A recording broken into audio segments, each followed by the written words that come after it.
It was a chilly Monday morning at Riverside Academy, one of the most prestigious private schools on the East Coast. Students hurried into the grand brick building, their polished shoes clicking against the marble floors, uniforms neatly pressed, and backpacks heavy with books and expectations. Inside room 214, a heavy tension floated in the air as the classroom door creaked open. Ms. Victoria Crane, a tall, sharp-featured woman in her mid-40s, marched in with a stack of exam papers clutched tightly in her hand. Her piercing blue eyes scanned the room like a hawk searching for prey. Victoria was infamous for her impossible standards and an even harsher temper. The air in the room seemed to tighten with her mere presence. Trailing quietly behind her was Isabella Reyes, a new transfer student.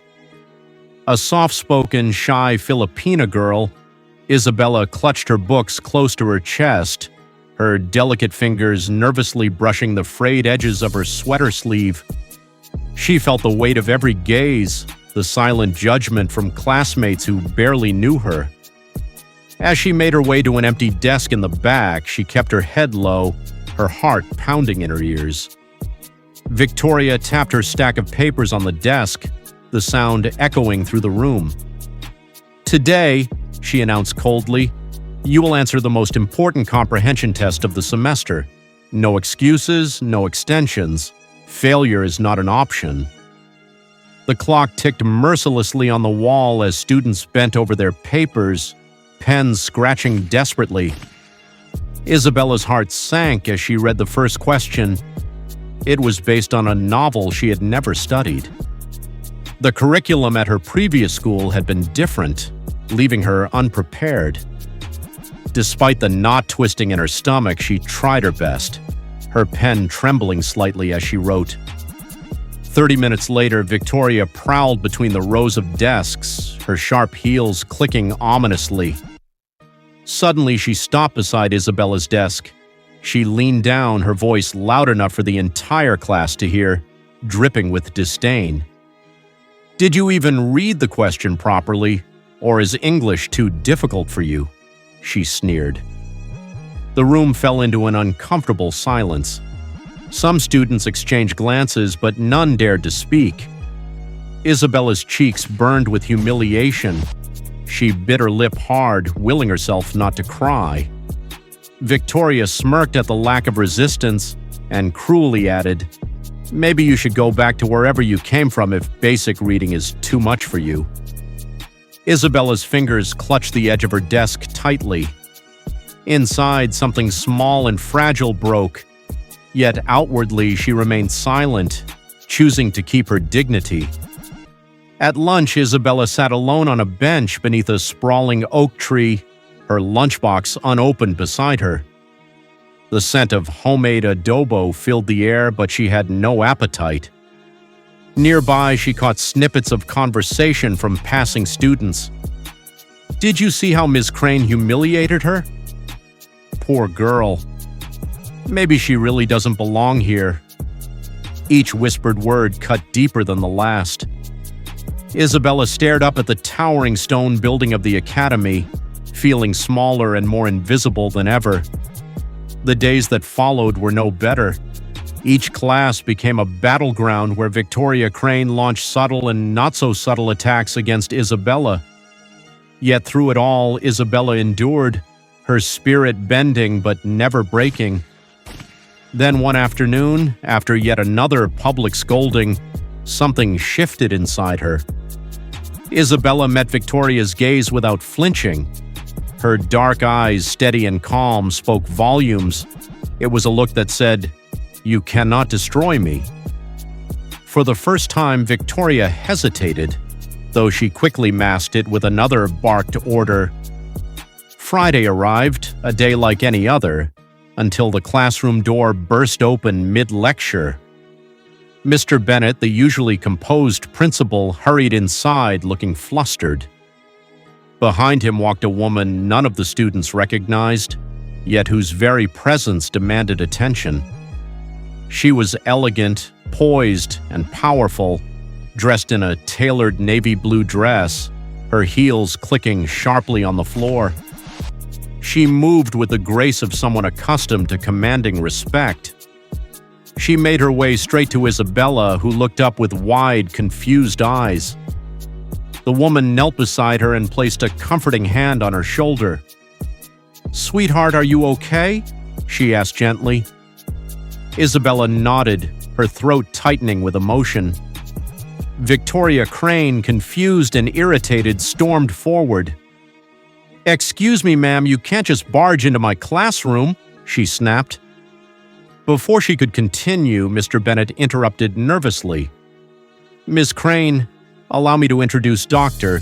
Maria Reyes, founder and major benefactor of Riverside Academy." A gasp rippled through the classroom. Every student turned in shock. Victoria's face turned ghostly pale. You're Isabella's mother?" she stammered. Maria Reyes, now standing tall and composed, nodded. Her warm expression had been replaced by one of cold authority. "I built this school," she said, her voice calm but firm, "to nurture excellence, respect, and compassion, not to allow bullying under the guise of discipline." She turned squarely to Victoria. "Ms. Crane, your services are no longer required, effective immediately." Victoria staggered back as Mr. Bennett handed her a white envelope, her termination letter. The room was dead silent. The mighty Miss Crane brought low before all the students she once terrorized. Her mouth opened and closed, but no excuses could save her now. As Victoria stumbled from the room, humiliated, Isabella finally allowed herself a small, quiet smile. It was the first time she felt truly seen, and finally, truly safe. In the days that followed Victoria Crane's sudden firing, a noticeable shift took over Riverside Academy. It was as though a dark cloud had finally lifted. Hallways that once echoed with tension now buzzed with laughter and chatter. Teachers smiled more freely. Students no longer felt the need to walk on eggshells. But no one underwent a greater transformation than Isabella Reyes. At first, she was cautious, still half expecting the rug to be pulled out from under her. But slowly, day by day, she began to bloom. Her shoulders no longer slumped, her voice grew stronger. She began participating in class discussions, raising her hand not out of fear but out of pride in what she had to say. One crisp afternoon, Isabella joined the debate team. The coach, Mr. Andrews, immediately recognized her quiet intelligence and natural eloquence. She excelled, her words weaving arguments with precision and grace. Soon she was leading her team to victory after victory, her name becoming known across the school. Other students, once bystanders to her humiliation, began to gravitate toward her. They admired her strength, her perseverance, her kindness, even in the face of cruelty. Isabella became a symbol, proof that resilience could triumph over prejudice. And then came the Founders' Day Assembly, the biggest event of the school year. The auditorium was packed. Students, teachers, parents, and special guests filled the rows. A giant banner hung over the stage, Riverside Academy, building a better future. Dr. Maria Reyes took the podium first. Her speech was powerful, full of hope and vision. She spoke about the importance of nurturing not just intellect, but character. She emphasized kindness over cruelty, strength over arrogance, and compassion over prejudice. Then, to everyone's surprise, she invited Isabella onto the stage. As Isabella walked up, a hush fell over the crowd. She stood there, the spotlight warm on her face, the microphone in her hand. Her heart raced, but when she spoke, her voice was steady. "I came here feeling like I didn't belong," she began, her voice echoing through the hall. "I thought that being different made me weak. I thought that staying silent was safer. But I've learned something important. Our differences are our strengths. Our kindness is our power, and our voices, no matter how small they may seem, can change everything. A roaring applause shook the walls of the auditorium. Students stood clapping and cheering. Some parents wiped tears from their eyes. Even the teachers, many who had once stood by in silence, now looked at her with a newfound respect and admiration. In the crowd, Victoria Crane stood unnoticed, tucked into a corner. She had come out of curiosity, unable to stay away. As she watched Isabella bask in the applause, a wave of bitter regret crashed over her. She realized she hadn't just lost her job, she had lost her chance to truly change lives, to be part of something greater than herself. Victoria turned and quietly slipped out the back doors of the auditorium, her footsteps echoing in the empty hallway. Meanwhile, on stage, Isabella beamed. Her mother's proud smile shone from the front row. The applause went on and on like a tide that refused to ebb. After the assembly, things didn't just return to normal, they got better.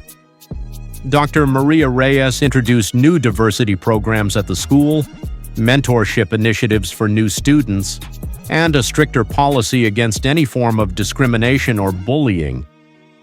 Teachers were retrained, students empowered, and Riverside Academy slowly transformed into a model of what true education should look like. Isabella started a club for minority students, helping others find their voices too. She later went on to win a national award for student leadership, her story inspiring young people across the country. Victoria Crane, meanwhile, tried to rebuild her life.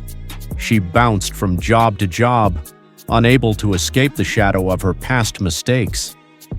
Every time she entered a new school, whispers of her cruelty followed her. She eventually left the education sector altogether,